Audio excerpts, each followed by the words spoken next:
plateforme iray antsoina hoe Safira ity. Izy io araka ny hitanareo eo dia plateforme na vidéo, fa vidéo ohatran'ny Netflix angamba ny azahoantsika azy haingana, fa gasy ihany ny ao anatiny, io zany tsisy vidéo vazaha.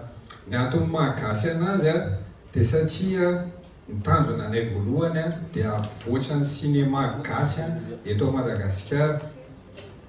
Sady ampivoatra arak'izay fa saingy business iray ho anay koa tompon'ilay zany hoe gagnant zay sy ny producteur zay ny zavatra misy amin'ny Netflix zay zavatra izay, zany hoe producteur nivoatra be tao anatiny tao.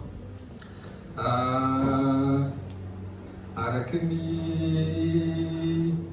ao amin'ny misy cadre objectif ty asehoko anareo ny tanjona zany dia ny ampivoatra ny cinéma malagasy, ny fomba ampivoarana anazy dia mifinancer ny producteur gasy. Ny fomba ahafahana manao an'izay dia amin'ny alalan'ny abonnement zay ataon'ny olona no azahoana le vola, fa voalohany aloha zay ny mampatonga an'izy misy business plan manao emprunt zay eo amin'ny 150 millions d'ariary eo.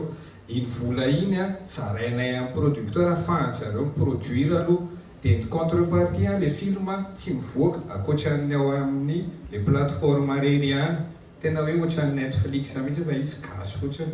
Dia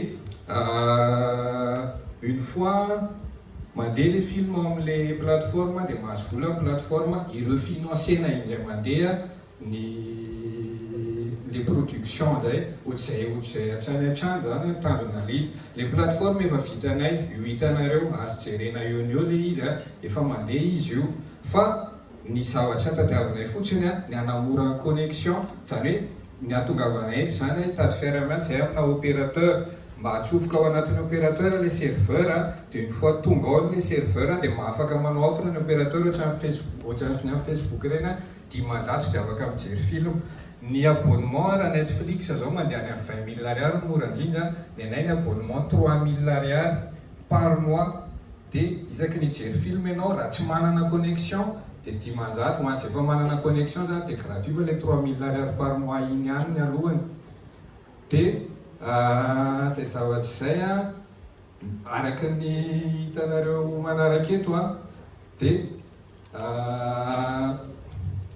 raha resaka business ohatra fotsiny zany zao raha ohatra ka hoe film 10 no vitan'ilay 150 millions d'ariary, ireo film ireo miapporter raha ohatra ka hoe ny visionnaire vao manomboka 125 000 abonnés, ireo 125 000 ireo azahoanay 375 millions d'ariary.